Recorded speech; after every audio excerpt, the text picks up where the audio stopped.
investigación de la propiedad, que recordad lo que os contaba antes, hay muchas fincas que no sabemos de quién son, se pueda realizar por la Xunta de Galicia en el marco de la movilización de tierra agraria. Es decir, hasta ahora, la facultad de investigación de fincas rústicas en el rural gallego la tiene la Administración General del Estado.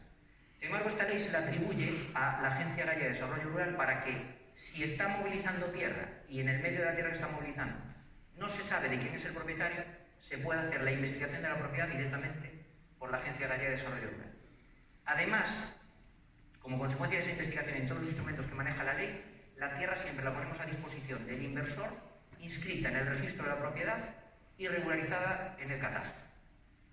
Dos cuestiones que tienen relevancia, desde luego, en el rural gallego y que nos llevan a la necesidad, pues, por ejemplo, en el caso del catastro, que no es una competencia autonómica, de poder establecer por la vía del convenio, y de hecho estamos trabajando ya, un acuerdo con la Administración General del Estado para que todo el trabajo que nosotros hagamos de investigación de la propiedad y de averiguación de los verdaderos propietarios de las fincas después se traduzca en una actualización